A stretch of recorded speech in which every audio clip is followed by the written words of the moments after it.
Hey folks, Big Deano here again. This time taking a look at the SH Figuarts Kylo Ren from the new Star Wars film The Force Awakens. Now, I'll just say it right off the bat. I love this guy in the film, like his character. the whiny teenage sort of man-child that he represents is just, it's amazing to me. And it comes off brilliantly in the film. But we're not here to talk about the film, we're here to talk about him. And I promise there'll be no spoilers. If there are any, I'll cut them out if I end up just blabbing it. But yeah, let's get straight to it, shall we? Straight into the box, because I know you guys love that. Quite a wide packaging for a Star Wars figure art. They tend to be quite narrow, but I'm guessing that was because of the blade. But yeah, Star Wars logo embossed on the front, SH Figuarts, and yep, they've got the blurb.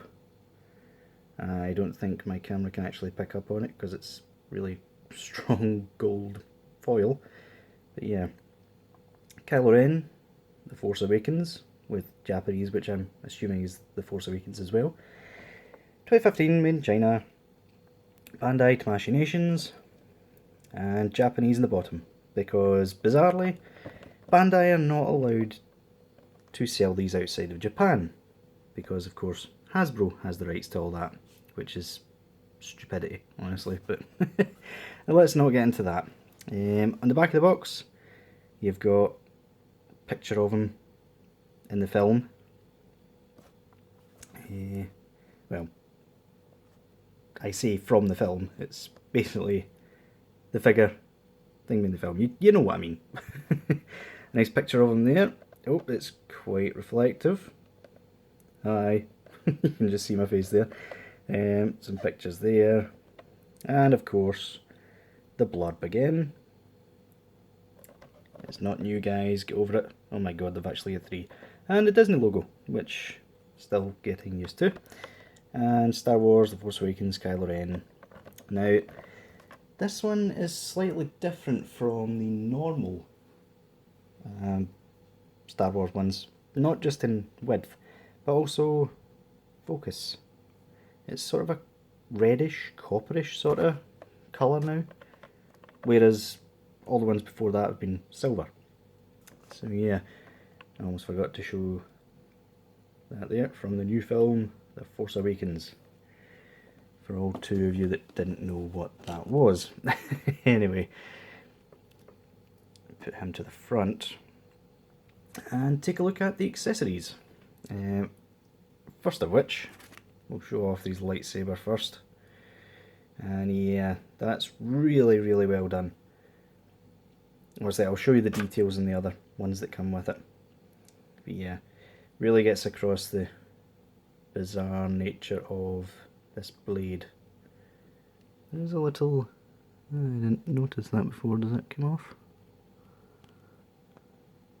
No, there's a little bit of silver there. Ah well, I'll be able to sort it at some point.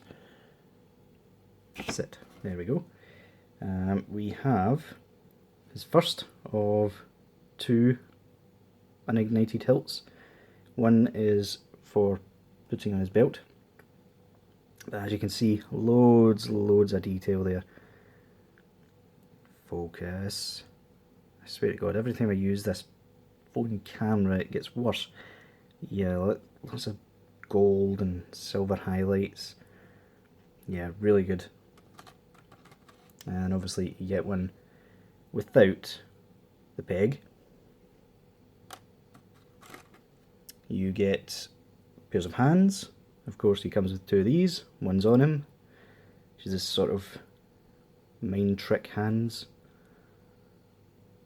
which he does in the film. You have a couple of sort of relaxed kind of pointing hands.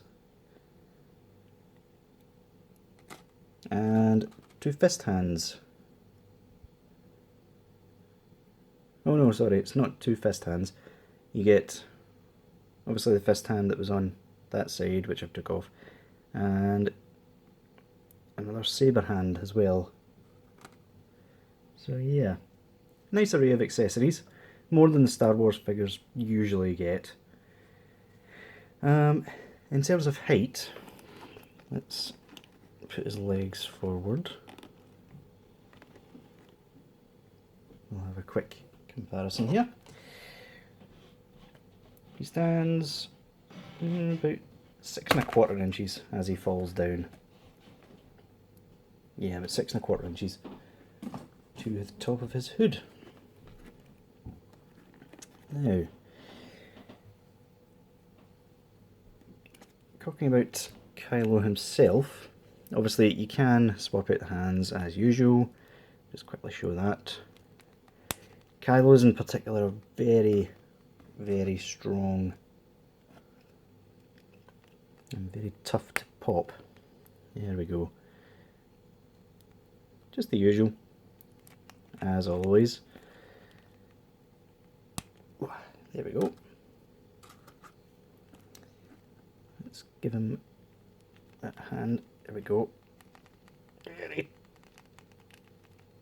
very tight. Oh my god. There we go. Thank God for that. He's very, very tough joints. But yeah. A closer look at Kylo himself. He's in all black, but it's like different shades of black, if you know what I mean. And a bit of silver for his mask. We'll take a closer look at that in a second, because it does kind of come off. Yeah, nice texturing. Focus. There we go. Yep, nice texture there. Different texture on his inner cloak. Some sort of black and greys there. And different texturing again on his arms. So yeah, quite nice. Quite nice indeed. We'll take his lightsaber off him just for a second. Don't want to go breaking it on camera. I know I've got a habit of breaking things lately. But yeah. In terms of his head, we will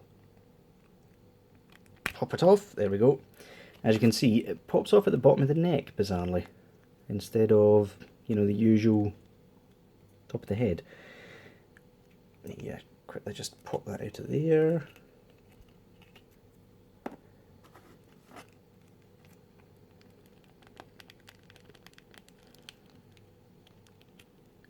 Apologies, folks. Come on. I think it's the cape that keeps getting in the way. There we go. Nope. Hold on.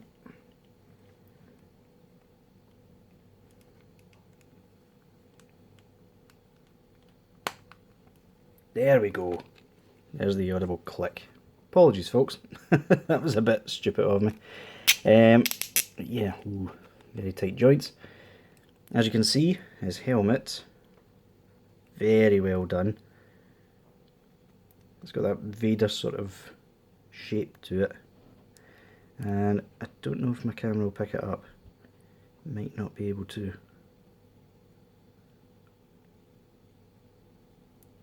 There we go. You can just about make out the texture on the visor there, which is very good attention to detail. Now, one thing I will say, this is very wide, which is why I'll lately be displaying them like this, just with the cloak. I don't know why they went with that shape, to be honest with you, because it really can squeeze in a little bit and make it look more natural. For the rest of the review, you'll be staying like this. The cape is a soft, sort of malleable material. And yeah, my god. You all notice I have reversed this, because in the actual film his lightsaber does in fact go on this side. For some reason Figuarts put it here. I don't know what the reference material was, but it wasn't correct. Sorry guys, but it wasn't. Yeah, the lightsaber was kind of awkward to put in, and I'm just going to abandon that, to be honest with you. But yeah, details are good. What about the articulation? The articulation is really good. Only really not so much hindered, but well, yeah, hindered basically by this stuff, which we'll get to in a wee second. His head can look up quite nicely. Focus, for goodness sake. Camera's really not liking it today. He can look down about that far. Both the top of the neck and the bottom move quite well. You can go from side to side quite well.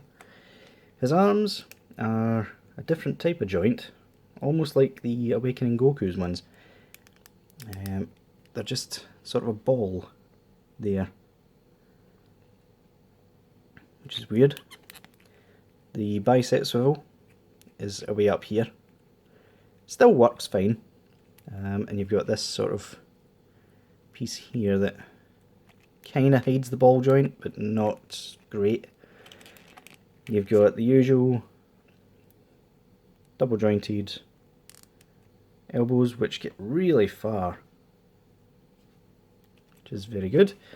You've got the ball jointed hands, which move and swivel and all the rest of it. The waist gets really good, although it does tend to pop off. There we go, pops on dead easy as well though. Yeah, he gets really good ab crunch forward and back, although back tends to leave a bit of a gap, and you just move that back into position.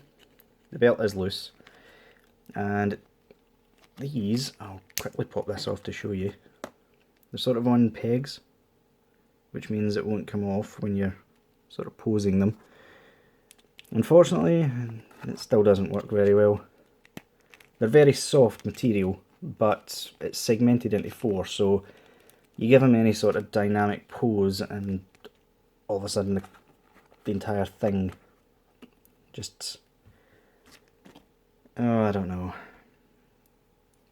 Capes and cloaks are really Tamashi's downfall, I'm afraid.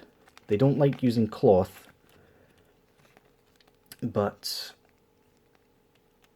they really can't get these sort of things working either.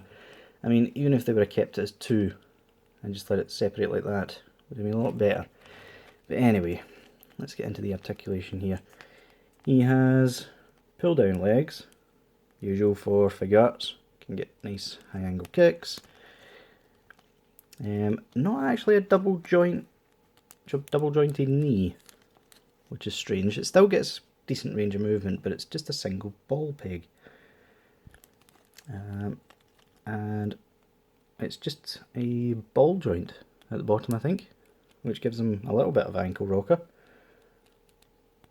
And toe articulation is pretty decent. So yeah, I apologise for being a bit rusty on this review, folks. This is the first time I've recorded anything since, well, before Christmas. If I'm honest, I took some time off, which you probably noticed, in order to spend some time with family and all the rest of it. But yeah, folks.